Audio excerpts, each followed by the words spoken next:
Hello, this is Kami coming to you from downtown Kingston and wishing my very dear CCE 204 family a very good day.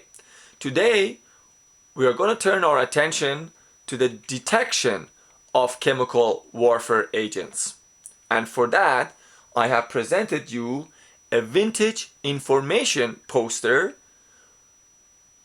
that is a vivid reminder of our First World War past. In it, it warns you that if it smells like garlic, it is a clear indication of the presence of mustard gas and that you must deploy your mask.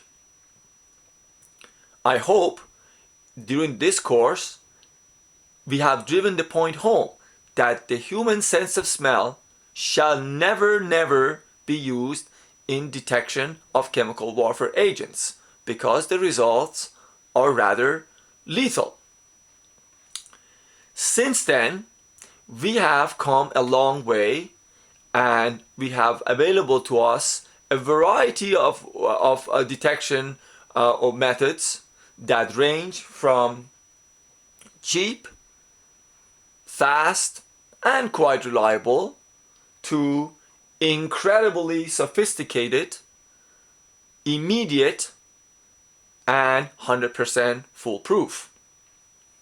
Today, I would like to focus on chemical detection methods. And as the name chemical detection methods may imply, yes, it's based on chemistry. In other words, the chemical reaction of a liquid chemical warfare agent with another substrate produces a very clear and definitive color. The presence of that color, whether on detector paper or in a detection tube, indicates the presence of a chemical warfare agent in the form of liquid. I am sure that some of you are familiar with M8 and M9 detection papers if you have had some face training in your summers.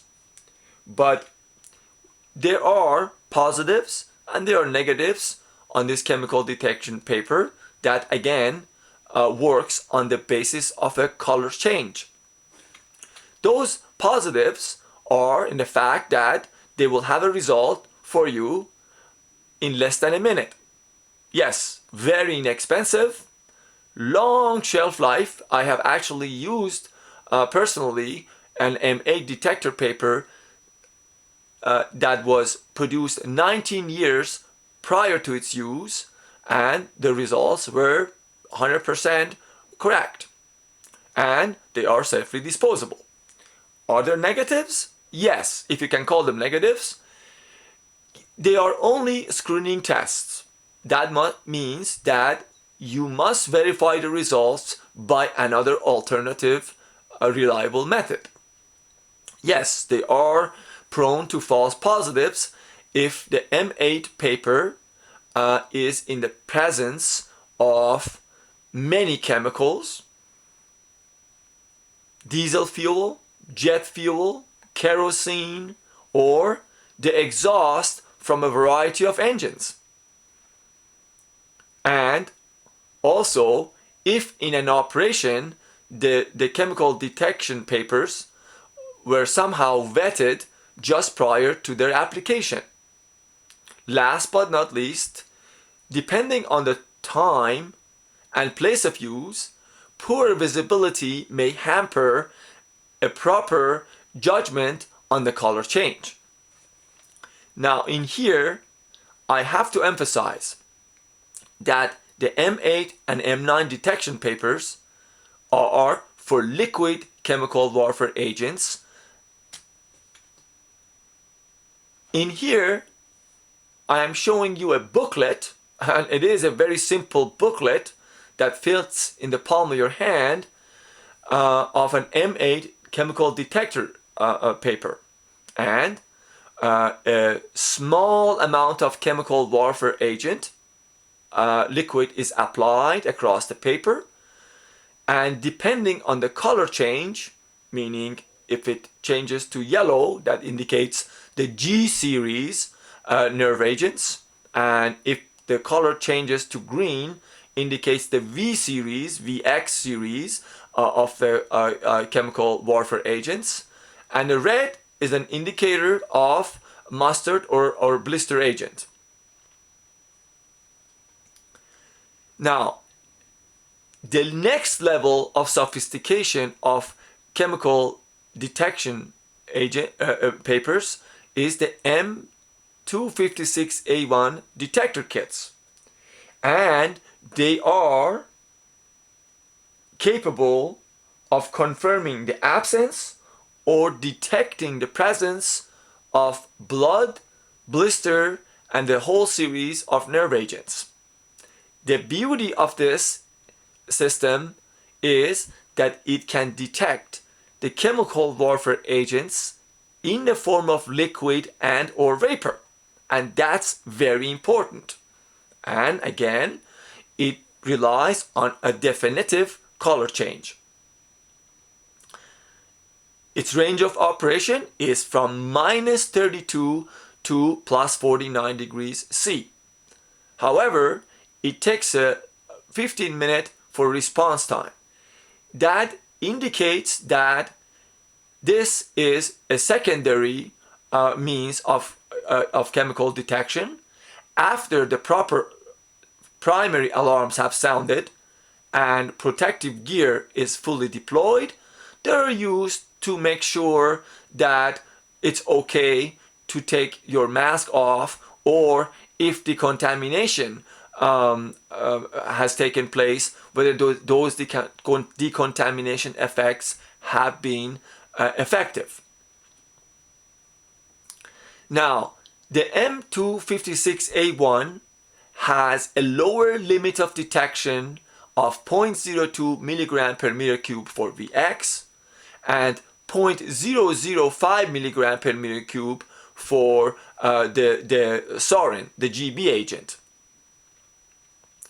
These are lower limits of detection. In other words, below these numbers, the M256A1 detector is not properly functioning. That's what the lower limit of detection means.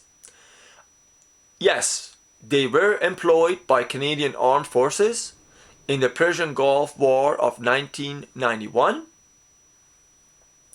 And the way they work, as you can see in the picture, is that you have a series of ampules, and you crush those ampules and the liquid flows to those geometric entities, square, circle, and star.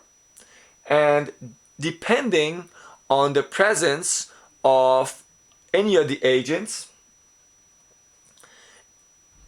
the square will turn color, and that's the indicator of the presence of blister agent. If the circle changes color, that is the indicator of blood agent, and the change of color in the star is a very clear indication of nerve agents.